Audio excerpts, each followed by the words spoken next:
Sejam bem-vindos a mais um vídeo aqui do canal. Eu sou Laís Ximenes e no vídeo de hoje eu vou contar um pouquinho para vocês as consequências de ter passado por um abuso espiritual. Quer saber mais? Fica aí no vídeo.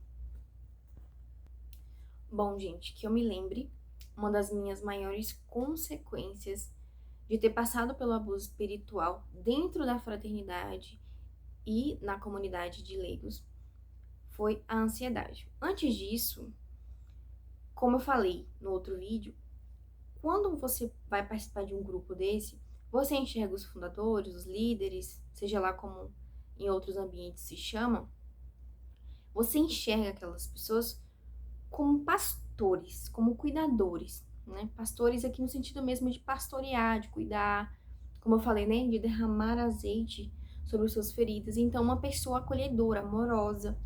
No primeiro momento, é isso que você enxerga.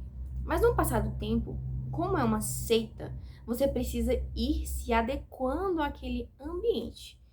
E caso você não se adeque naturalmente, instintivamente, como eles desejam, eles vão te podando, como naquela passagem da Bíblia que diz que... Eu nem lembro mais qual é a passagem, gente.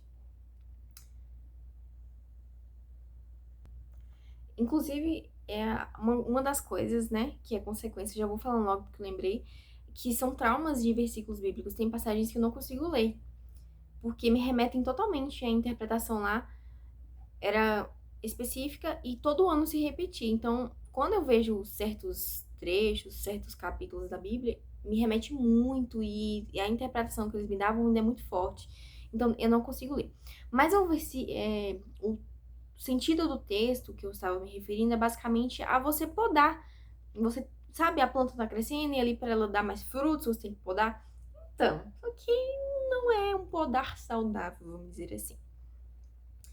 E é isso que aconteceu comigo, e foi o que aconteceu comigo, e é isso que acontece, né? Em quem participa, ou quem já participou, inclusive se você já participou, ou se você conhece alguém, mostre esse vídeo para essa pessoa, porque eu gostaria de compartilhar isso com pessoas que viveram também, e que você evite também passar por isso, né?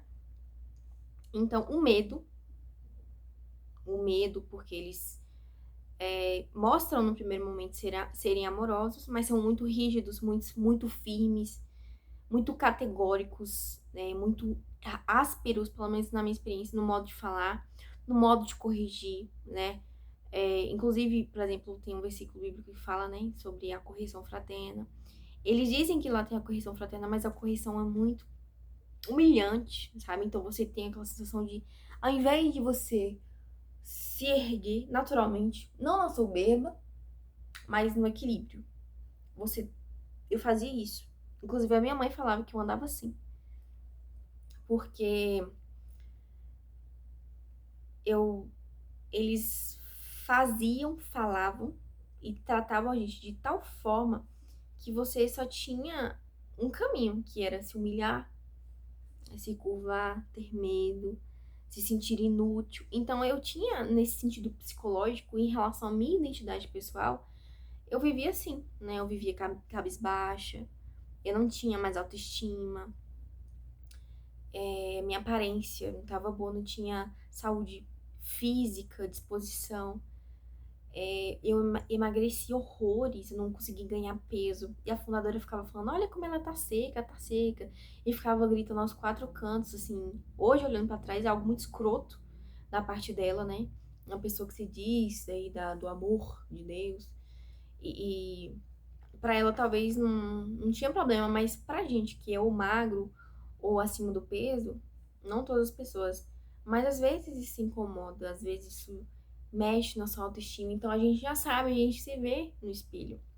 Então, eu não conseguia engordar, eu vivia muito, eu era muito magra, magra mesmo, e nada que entrava podia comer, eu fazia dieta de engordar às vezes, inclusive na fraternidade, porque eu era muito magra, e o peso não vinha, porque tudo em mim era sugado, tanto pela fundadora como, né, principalmente pela madre, na época que eu morei na fraternidade. A madre tinha, sim, era amorosa em muitos momentos, mas, como ela mesma dizia que vinha aí de um certo lugar do Brasil, ela tinha esse perfil mais duro. E ela realmente, quando ela era pra ser bruta, ela era extremamente bruta. Bom, outra consequência que eu tive, né, de participar de uma comunidade sectária, de um grupo sectário, foi exatamente perder a autonomia. Eu já tive um histórico em casa, né, na minha família, de ver muitas mulheres submissas, de ver muita subserviência, e vim de um histórico familiar de casa de um pai muito autoritário. Então, no meu, vamos dizer assim, na minha formação como pessoa de personalidade, já tive essa primeira barreira, que foi o meu encontro comigo mesma, sabe? Porque eu escutei esses dias um padre filósofo e uma filósofa falando que toda relação, principalmente o pai e a mãe, mas todas, é pra você desenvolver, entendeu? Desenvolver. Pra que eu me desenvolva, não pra que eu fique presa a você, sabe? E isso me marcou. E de fato, era o que era pra acontecer naturalmente. E não acontecia isso na minha casa. Então, eu já tinha esse histórico, né, de autoridade. Autoridade não, autoritarismo na minha vida. E aí, acabei repetindo o mesmo padrão, só que no contexto religioso. Então, como foi difícil para eu ter minha personalidade formada, porque quando eu saí da casa dos meus pais para morar na fraternidade, eu não estava ainda formada. Eu tinha 18, eu fui para essa comunidade com 17, aí fiz 18, com 18 para 19, eu já estava morando na fraternidade. Então, foi o dobro. Se eu já tinha sofrido na casa paterna, foi o dobro na fraternidade. Porque a autoridade de pai, o autoritarismo já é forte, foi forte. Mas eu percebi, pela minha experiência, que o autoritarismo religioso, ele é muito mais forte. Porque, gente, para uma pessoa que tem fé em Deus, acredita que Deus existe, que quer viver a vontade de Deus, e tem um coração sensível, aberto, mais emotivo, nossa, você ficar nas garras de uma pessoa que é autoritária e que se diz representante de Deus é muito pior. Porque aí você entrega tudo, e naquele contexto eu entreguei tudo, literalmente. Então, eu perdi minha autonomia, eu não desenvolvi minha autonomia. Tudo que eu ia fazer, eu tinha que levar pra eles. Inclusive, né, eu costumo dizer que brincar, porque a madre não, a fundadora falava que a madre é muito pior, tá, gente?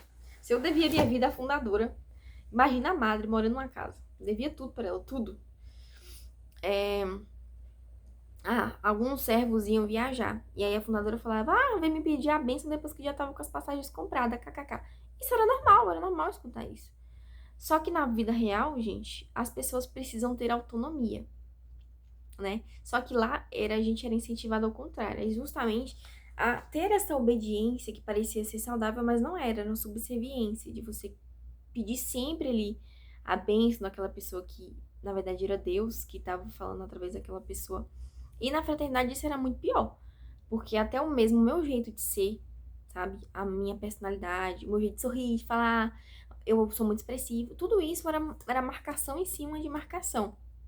Então eu era muito cobrada para ser de outro jeito, que não era o meu jeito. E normalmente fraternidade, lá na fraternidade religiosa, você normalmente imagina irmãs assim, estereótipo de calminha, de quietinha. E eu sou totalmente o contrário disso, sabe? Muitas pessoas me chamam de tímida, mas na verdade eu não sou tímida. Eu me tornei introspectiva por conta desses excessos que eu tive na minha vida, né? Então eu não tinha autonomia nenhuma, minha autonomia era zero. E era muito mais fácil você terceirizar. Ou eu terceirizava pra Deus, tudo da minha vida, ou eu terceirizava quando não, esperando um milagre, eu terceirizava pra fundadora. Era ela que me dizia o que fazer, o que não fazer. Ela gostava disso e, de certa forma, pra mim aquilo era o normal, porque era a proposta dentro da comunidade e eu não precisava me preocupar. Porque eu achava que eu ia acertar 100% se eu entregasse minha vida nas mãos dela. E era assim. Ela queria que fosse.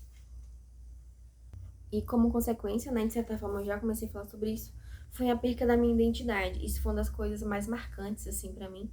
Porque quando eu saí da fraternidade, eu usava branco. Era a cor da fraternidade, eu não tinha nenhuma roupa colorida, só branco. Quando eu saí de lá, a gente não sabia quem eu era. Eu não sabia mais nem o que vestir, nem o que usar, pra vocês terem noção. Então, eu lembro que eu comecei a trabalhar e aí eu comecei a fazer. Paguei um curso, aquele curso pra você descobrir quais são as cores que combinam com o seu tom de pele, meu estilo. Porque eu queria me conhecer. Eu precisava, eu tinha necessidade. Eu fiquei 2 anos pós saída, né? Porque eu fui expulsa da fraternidade. Eu acordava e não tinha sentido de viver. Eu não sabia o que fazer da minha vida. Porque eu acreditei naquilo, né? Que a gente tinha um motivo de viver, de nascer, de existir, um propósito. E quando me disseram que o propósito era aquele, Deus estava naquilo, e daí eu fui expulsa daquilo, pra mim acabou, né? O sentido da minha vida. A outra consequência foi eu, a questão social no sentido financeiro, né? Eu sempre nunca fui de família rica nem nada, mas eu já vivia a pobreza quando eu morei na fraternidade. Só que quando eu fui expulsa da fraternidade, eu trabalhei, né? Foi um período que eu comecei a trabalhar na área, que foi o curso que eu fiz, o técnico para segurança do trabalho. Todo o meu dinheiro eu doava, porque eu falava, não, se o meu chamado é esse, não tem por que eu ficar segurando dinheiro. Foi um pensamento totalmente errado, né? Jamais eu vou indicar pra uma pessoa que vai fazer um caminho vocacional, vai mesmo morar, que faça isso. Pelo amor de Deus, se você trabalha, guarde seu dinheiro. Que pode acontecer qualquer coisa, tá? A vida não é reta, gente. Por favor, acredite nisso. A vida não é reta. Que sorte se a sua vida foi certinha. A minha não seguiu esses rumos. Então, eu dependia financeiramente da obra. Então, tudo, calcinha, sutiã, sandália. Meus pais me ajudavam, né? Minha mãe me dava sempre algum dinheiro, meu pai mandava sempre alguma coisa pra mim. Mas, no geral, a minha vida, meu sustento dependia dos irmãos, da providência divina.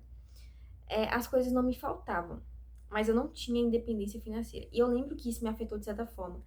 Eu já não tinha liberdade, porque dentro da fraternidade você tem que. A gente não chegou a fazer os votos porque o voto não é reconhecido. Era uma comunidade nova, então não era reconhecida pela igreja. Mas a gente já tinha que viver aquele espírito, né, de pobreza e de obediência. Então eu não tinha liberdade de nem ir ali no mercadinho, tinha tudo que foi pedir na irmã. Pode, posso ir, posso. Então, também não tinha dinheiro. Então, isso mexeu muito com a minha autoestima, entendeu? Então, até hoje, às vezes, é muito complicado essa questão financeira pra mim, de, por exemplo, eu receber ajuda das pessoas. Porque eu vivi tanto essa dependência dos outros, que quando eu saí, eu falei, eu não quero essa dependência, sabe? Já tive muito essa questão de pobreza na infância. E aí, quando eu cresci, eu vivi a mesma coisa. E aí, tipo, hoje eu tenho um certo bloqueio com isso de pedir ajuda.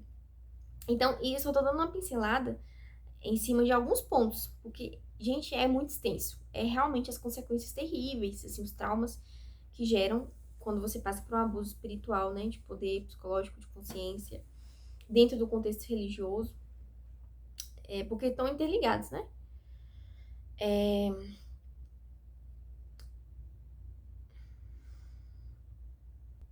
E ainda um último abuso que eu gostaria de compartilhar com vocês foi e é o abuso, a consequência, a minha relação com a igreja. Uma das áreas que mais foram afetadas na minha vida foi esse ponto, né? Quem me conhece, quem me conheceu, se você não me conheceu, você está me conhecendo através desse vídeo, né? De certa forma, eu sempre fui extremamente religiosa, desde pequenininha. Só que, depois que eu tive essa experiência trágica, eu, às vezes, eu não vou na missa nos domingos, não consigo mais entrar em grupo nenhum, né? Pastoral, nenhum tipo de grupo. É muito difícil pra mim minha relação com a igreja.